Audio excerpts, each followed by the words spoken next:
Ya, selamat sore Tribuners. Kembali lagi bersama saya Adi Surya Samudra dari tribunsolo.com di acara Tribun Solo On Cam.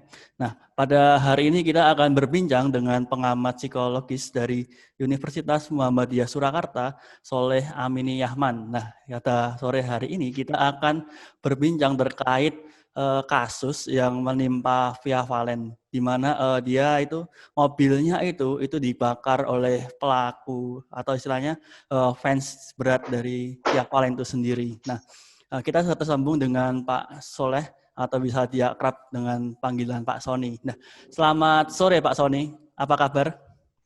Iya, selamat sore Mas Adi. Alhamdulillah kabar baik. Capek sedikit lah karena baru keliling kota ini tadi. Oh gitu, keliling-keliling kota Solo nih ya Pak ya ini ya Pak ya. Ya, lihat suasana pandemi di Solo ini tadi. Kebetulan teman-teman dari Dewan Pendidikan Kota ini tadi mengadakan kunjungan ke sekolah-sekolah. Ya, Pak, ini kita langsung aja bagaimana Pak nih melihat dari sisi psikologis Pak dari kasus Via Valen ini sendiri Pak. Terlebih lagi ini juga melibatkan fans beratnya sendiri gitu Pak. Dari sisi psikologis seperti apa Pak melihatnya ini Pak? Yang jelas di sini Via Valen bukan sebagai kasus ya, sebagai kasus, tapi dia sebagai korban dari sebuah kasus ya. Ini saya garis bawahi dulu. Dan yang pertama ingin saya sampaikan bahwa peristiwa pembakaran mobil Via Valen di siang hari bolong ya, oleh fansnya, mengingatkan saya pada kasus yang terjadi pada John Lennon beberapa puluh tahun yang lalu di Liverpool di Inggris.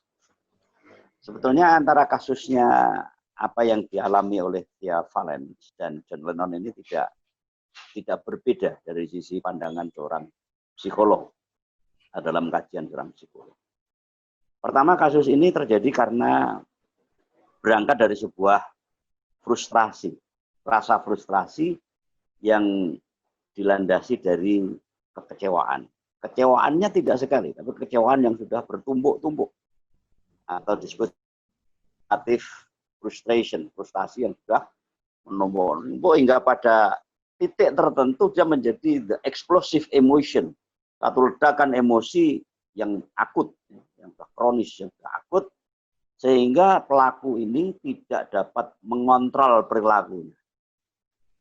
Tetapi dalam kasus ini pelaku bukanlah penderita gangguan jiwa. Dia hanya mengalami gangguan perilaku. Berbeda gangguan jiwa sama gangguan perilaku.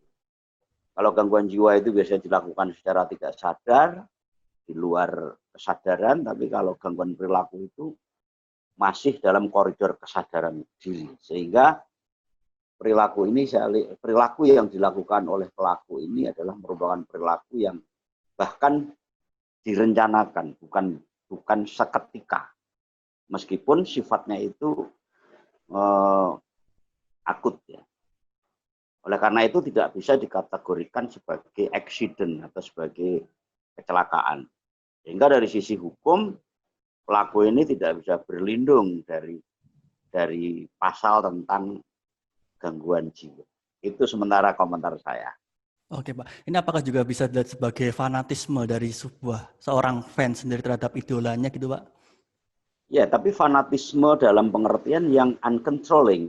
Jadi fanatisme yang tidak dikontrol, tidak rasional. Ya, akibatnya seperti ini, seperti kasus John Lennon itu dia ditembak oleh fannya sendiri. Makanya jadi orang top, jadi orang populer itu harus bisa ikut membantu fannya, penggemarnya itu untuk berperilaku rasional. Dengan cara juga menunjukkan perilaku-perilaku yang tidak berlebihan. Karena mengontrol orang lain itu tidak semudah mengontrol dirinya sendiri. Oleh karena itu, seperti kasus Pak Mario Teguh misalnya. Pak Mario Teguh itu sekarang jarang muncul, katakanlah jatuh gitu ya. Yang menjatuhkan juga para penggemar fanatiknya karena para penggemarnya itu dicederai oleh satu perilaku dari dirinya sendiri yang tidak mengundang empati atau simpati pada kebanyakan orang. Nah, ini disebut sebagai filantropisme fanatik. Itu Mas Adi. Nah, kemudian ini apakah juga semacam delusi yang dirasakan oleh fans itu sendiri nggak sih Pak sebenarnya dengan Kalau delusi melakukan? enggak, Hmm, bukan. Kalau delusi tidak. Delusi itu gangguan jiwa. hmm, hmm, Delusi itu seseorang seperti melihat sesuatu yang sebetulnya tidak nyata, tapi seakan-akan nyata banget itu. Nah, pada kasus ini bukan delusi, tapi ini semacam luapan sesaat terhadap kekecewaan yang sudah bertumpuk-tumpuk. Dan dia ketika bisa melakukan itu, dia merasa berhasil untuk membuat orang yang mencederai apa ya istilahnya, orang yang membuat dirinya frustrasi itu puas gitu. Ada semacam revenge lah, ada semacam balas dendam gitu. Tapi ini bukan delusi, bukan ilusi, bukan. Tidak sampai ke sana. Saya berani uji tes psikiatri bahwa pelaku ini bukanlah penderita delusi atau penderita halusinasi. Tapi dia ini lakukannya secara sadar dan bahkan mungkin direncanakan. Dia punya plan A, punya plan B, punya plan lain-lain. Itu yang saya lihat. apalagi pada saat pelaku itu melakukan itu istilahnya dia juga merasa sakit hati karena gagal bertemu juga ya Pak dengan Via Valen tuh. Itu tadi saya katakan sebagai bentuk revenge, sebagai bentuk balas dendam atas kekecewaannya karena dia merasa ditolak atau tertolak atas kebaikannya. Karena dia kan fan ya, fan itu kan orang baik, ingin bertemu pujaannya. Berkali-kali dia ditolak untuk bertemu atau tertolak untuk bisa bertemu. Yang mengakibatkan dia mengalami sindrom kumpulan dari gejala-gejala yang mengarah kepada istilahnya itu personal rejection, penolakan secara pribadi. Sehingga membuat dia itu apakah aku ini terlalu buruk, apakah aku terlalu berbahaya. Sehingga ini aku tunjukkan bahwa aku ini mampu melakukan sesuatu yang membuat dia meringis, yang membuat dia sakit hati dan memperhatikan saya akhirnya. Itu tuh yang terlintas di benak pelaku. Berarti kayak cari perhatian Pak ya dari Betul, idolanya. salah satunya adalah bentuk dari upaya untuk mendapatkan perhatian, tapi yang kebablasan begitu dengan cara yang salah.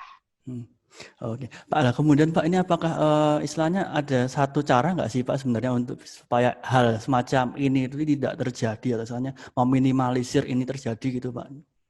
Ya, terus terang saja ya. Ini terkait dengan masalah tipe kepribadian seseorang yang dimana saya melihat sekarang ini generasi kita sekarang ini kepribadiannya itu tidak sekokoh atau sekuat generasi-generasi sebelumnya. Artinya itu kurang bisa tahan banting, kurang bisa menerima suatu penderitaan, baik penderitaan fisik atau tidak. Oleh karena itu, supaya secara makro ya, agar persoalan seperti ini tidak menjadi habit, tidak menjadi kebiasaan, tidak menjadi ciri perilaku, itu pendekatan satu-satunya adalah mengadakan satu melalui educational, melalui pendidikan. Bukan berarti melalui sekolah saja, tapi melalui pendidikan di dalam keluarga. Dibiasakan anak tidak terlalu dimanjakan. Ya, anak dibiasakan untuk mencoba memecahkan persoalannya sendiri. Bukan semuanya dibantu, bahkan diselesaikan oleh orang tuanya, dan sebagainya. Nah ini yang apa istilahnya hardness-nya, tahan bantingnya itu kurang. Oleh karena itu kalau ditanya pencegahan atau supaya tidak berkembang, yaitu bukan satu perilaku, bukan dengan cara yang revolusioner, tapi harus evolutif melalui proses learning, melalui proses pembelajaran. Pembelajaran dalam arti membiasakan untuk bisa menghadapi penderitaan, menghadapi kegagalan, menghadapi kecewaan, ya, dengan cara-cara yang undestruction, yang cara merusak gitu. Jadi seperti halnya perilaku bunuh diri itu kan juga sekarang mulai menggejala pada anak-anak usia muda ya, karena itu tadi anak-anak sekarang kurang kuat dalam menderita atau menerima penderitaan. Ya monggo dijadikan ini caranya mulai dari rumah kita semuanya, dari rumah kita. Kalau di dalam Al-Quran jelas Allah memerintahkan kepada orang-orang yang beriman, ya ayyuhalladzina amanu qu anfusakum wa ahlikum naron. Ya, jadi orang-orang yang beriman diperintahkan oleh Allah untuk menjaga diri dan keluarganya dari panasnya siksa api neraka. Nah, ini kalau dari Al-Quran surat At-Tahrim ayat 6 ini saya ambil di sini. Nah, jadi intinya itu semua bermula dari keluarga. Itu Mas Adi. Kalau dari sisi idolanya sendiri, Pak, ini gimana Pak istilahnya untuk istilahnya? Ini Tadi kan sudah juga. saya singgung ya. Tadi sudah saya singgung. Menjadi seorang idola itu bukan sesuatu yang ringan dan tidak selalu menyenangkan.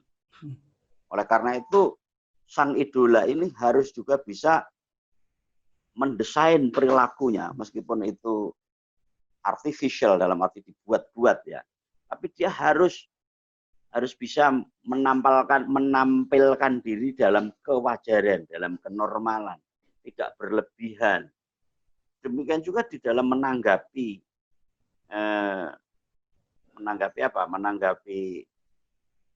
perilaku fannya ya. Itu juga jangan terlalu ekstrim, misalnya terlalu dekat atau justru terlalu menolak. Biasa saja. Jadi kalau kita bawa kepada situasi psikologis yang lebih luas, fan itu kan artinya kan orang banyak ya, tidak hanya seorang dua orang ya. Sehingga kadang-kadang fan itu bisa cemburu. Bisa cemburu, kenapa mereka bisa begitu, aku kok enggak. Oleh karena itu tolong untuk para idola-idola itu bisa memperlakukan fan-nya secara fairness, secara berimbang, adil, tidak menimbulkan kecemburuan pada satu pihak di satu sisi pada pihak yang lain. Berarti kayak ada semacam misalnya idola dengan fan itu saling bertemu gitu ya Pak, misalkan meet and greet semacam gitu, itu bisa ya Pak ya? Betul ya, itu perlu sekali diadakan seperti itu. Dan juga jangan terlalu ekstrim di dalam memberikan penolakan karena takut, misalnya takut nanti begini-begini. Seperti sebuah film yang berjudul Bodyguard ya, yang dibintangi oleh siapa itu bodyguard itu? Oleh Whitney Houston, dan bodyguardnya yang laki-laki itu namanya dari siapa itu lupa saya. Kevin Costner kalau nggak salah. Itu menggambarkan betapa seorang idola itu begitu dijaga ketat oleh bodyguard-bodyguardnya sehingga menimbulkan kemangkelan, rasa tidak suka ya terhadap bodyguard dan dilimpahkan dalam bentuk ingin menyelakai, ya, ingin ditusuk dan sebagainya. Itu dalam film Bodyguard itu yang pernah saya lihat dan saya analisis. Itu bagus sekali untuk contoh itu. Sehingga timbul kesadaran pada diri idola itu untuk berlaku wajar saja. Tidak terlalu ekstrim di dalam melindungi diri dan sebagainya. Ya, jadi itu salah satu konsekuensi dari seorang idola yang mempunyai banyak fans. Maka Mas Adi jangan ngefans sama saya ya. Nah, Pak Adi kan juga istilahnya juga treatment semacam itu kan juga mendapatkan tantangan juga ya Pak. Istilahnya kan juga di masa pandemi ini kan jarak antara fans dan idola pun istilahnya juga terkesannya tanda kutip itu kan jauh gitu. Nah, ini gimana? Ya, social distancing ya. Nah, kalau itu kan sudah merupakan sebuah norma, semua orang tahu. Itu sudah merupakan sebuah norma kan, norma pada masa pandemi itu salah satunya adalah adanya social distancing. Ya. Ketika saya memberikan pelatihan bukan ceramah itu selalu saya ingatkan bahwa nanti saya dan Anda tidak perlu bersalaman, dan Anda, tapi tetap hati kita dekat ya. Jadi itu sebuah norma, saya kira itu tidak menjadi penghalang, tidak menjadi masalah terlalu urgen, kecuali pada orang-orang yang memang sudah dari sononya agak sintring gitu ya, nggak percaya dengan norma itu atau protokol itu. Protokol itu kan norma aslinya. Norma yang dibungkus menjadi sebuah tata aturan, itulah namanya protokol. Protokol kesehatan. Nah, salah satu protokol kesehatan itu adalah orang diingatkan untuk menjaga jarak. Sehingga ketika kita bertemu yang biasanya berpelukan, cipika-cipiki bersalaman, sementara masih dalam masa pandemi ini, kita diminta untuk tidak melakukan hal itu. Ya memang berat, sudah menjadi kulino berpuluh-puluh tahun ya, sudah menjadi tradisi, menjadi adat kebiasaan, dirubah lah. Perubahan inilah yang disebut sebagai new normal. Apalagi juga kerinduan pun fans dengan idolanya kan semakin memuncak gitu ya Pak. Apalagi kan jarang ketemu, konser-konser pun juga nggak ada ya, gitu ya Pak ya. Betul. Ya tapi bagus seperti yang dilakukan Mas Didi Kempot almarhum ya. Hmm. Bang Didi Kempot itu gue punya fan yang sangat fanatis juga. Tapi Bang Didi Kempot bisa menangkap kefanatikannya itu dalam sebuah terminologi sosial yang bisa diterima. Maka untuk mengobati kerinduannya itu bekerja sama dengan salah satu stasiun televisi, Bang Didi menyelenggarakan, Mas Didi menyelenggarakan satu konser yang sifatnya tidak komersial sehingga memantik empati dan simpati. Itu ya, sehingga kerinduannya juga terobati secara tuntas begitu. Ya, tapi semua orang yang waras, semua orang yang mempunyai kewarasan itu akan sadar bahwa pada situasi seperti ini hal semacam itu tidaklah terlalu mengecewakan. Misalnya dibatasi untuk bertemu dengan idolanya itu wajar. Dia bisa menerima lah gitu, tidak sampai menimbulkan fanatisme yang berlebihan seperti mencelakai dan sebagainya. Oke, berarti istilahnya pertemuan-pertemuan, istilahnya pertemuan virtual dan konser-konser virtual pun istilahnya juga menjadi alternatif yang bisa digunakan idola-idola atau artis-artis gitu ya Pak ya, untuk istilahnya bertemu dengan. Betul sekali ya. Ya tidak usah jauh-jauh saya memberi contoh ya kepada mahasiswa-mahasiswi saya pun kerinduan sudah begitu membuncah ya. Sehingga mereka kadang nggak terima kalau hanya sekedar diberi kuliah melalui Zoom. Banyak yang rumahnya di dekat-dekat sekitar Solo ini rondol datang ke kampus dengan berbagai alasan untuk bertemu dengan dosennya dan sebagainya. Karena memang kerinduan itu sesuatu yang sangat manusiawi dan itu sangat emosional banget gitu ya, sehingga kalau tidak tersalurkan secara wajar itu kadang-kadang akan meninggalkan satu jejak buruk dari empati menjadi antipati dan seterusnya. Itu yang disebut sebagai terhambat atau tidak terkanalisasi kebutuhan jiwa untuk penyaluran emosi itu. Emosi itu bukan hanya marah, Mas. Emosi itu ada emosi cinta, emosi rindu, emosi kebencian, kemarahan. Emosi itu macam-macam. Dan sifatnya emosi itu ada dua, emosi yang diekspresikan dan emosi yang dirasakan. Ya, jadi biasanya emosi yang dirasakan itu menuntut satu pengekspresian dalam bentuk perilaku. Ketika seseorang sangat rindu, sangat mengidolakan seorang tapi dihambat atau terhambat oleh suatu sistem atau mekanisme tertentu, pada satu ketika ketemu dapat kesempatan itu akan meledak, istilahnya eksplosif, meledak, exciting, sehingga lupa diri. Ya, misalnya bertemu dengan idolanya yang sangat dia ingin ketemu, tapi dia nggak bisa merealisasikan ingin bertemunya secara langsung itu karena berbagai hambatan yang ada. Nah, maka suatu ketika dia mendapatkan kesempatan bertemu, misalnya dalam apa tadi istilahnya greet and meet tadi ya, wah dia seakan-akan seperti meluapkan rasa sukanya, rasa empatinya itu. Itu jadi exciting gitu ya, ekspresi emosi. Itu untuk ekspresi emosi yang positif. Tapi ada ekspresi emosi namanya hostile emotion. Itu akan menimbulkan agresi. Orang yang benci banget, dendam banget. Namanya hostile frustration atau emotion. Itu hostile itu kebencian ya. Benci banget itu ya. Karena itu begitu dia mendapatkan kesempatan untuk mengekspresikan emosi, mungkin perilakunya menjadi sadis. Yang menjadi sadis sekali terhadap orang yang menjadi sasarannya atau yang menjadi idolanya dalam tanda petik. Oke, Pak. Nah ini kan tadi kan juga membicarakan tentang perubahan perilaku gitu ya Pak. Nah ini kemudian dari misalkan ini kan sudah ditangani polisi dan sebagainya, langkah-langkahnya Ya. semacam apa Pak ini Pak? Apakah juga dibutuhkan misalnya pendampingan psikologis atau semacamnya gitu Pak untuk si pelaku sendiri gitu Pak? Saya kira yang dilakukan oleh Pak Polisi sudah sangat benar ya.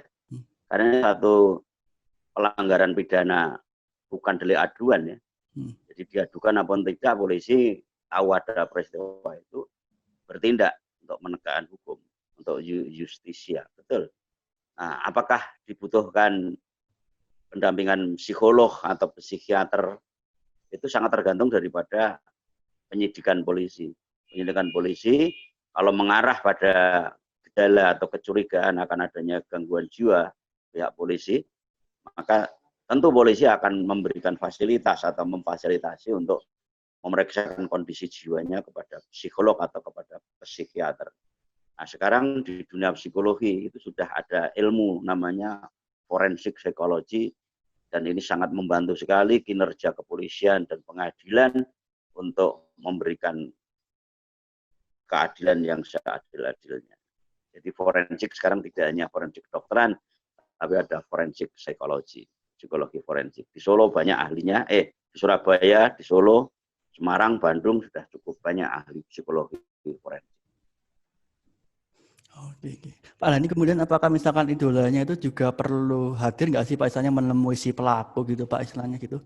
Untuk secara Untuk awal-awal saya kira belum perlu, tetapi ketika polisi merasa perlu untuk mendapatkan keterangan, mungkin polisi bisa menemuinya, tidak harus dikonfrontasikan dengan pelaku. Oke, yes. Kalau dikonfrontasikan dengan pelaku nanti akan terjadi namanya mental blocking dari pihak pelaku maupun dari korban, karena korban mungkin ketakutan ya, sehingga terjadi mental blocking sehingga tidak bisa memberikan keterangan yang sesuai keadaan. Sehingga sebaiknya dalam hal ini Mbak Nela, apa namanya? Mbak Via Valen. Via Valen ya, tak kira Nela. Via Valen ini dimintai keterangan juga, mungkin tanpa Mbak Nela sadari mungkin pernah berperilaku tertentu yang membuat pelaku ini dendam dan sebagainya. Ya, polisi saya kira punya 1001 cara untuk hal tersebut. Perlu tidaknya korban dimintai keterangan sangat tergantung daripada kebutuhan kepolisian, kebutuhan penyidikan di dalam kepolisian. Oke, ya. Untuk sementara itu dulu Pak Sony, untuk sementara Ya, perbincangannya ini. Ya, terima kasih untuk waktu dan kesempatannya kita ngobrol tentang kasus Via Valen ini dari sisi psikologis tadi ini Pak. Ini sangat menarik juga terkait tentang ekspresi yang berlebihan dan sebagainya dari fans sendiri. Nah, terima kasih untuk waktu dan kesempatannya Pak Sony. Sampai jumpa di kesempatan selanjutnya. Nah, Tribuners, demikian yang perbincangan kita dengan pengamat psikologis dari Universitas Muhammadiyah Surakarta Pak Sony. Sampai jumpa di kesempatan berikutnya. Saya Adi Surya Samudra dari Tribun Solo, pamit undur diri. Terima kasih sudah nonton. Jangan lupa like, subscribe, dan share ya.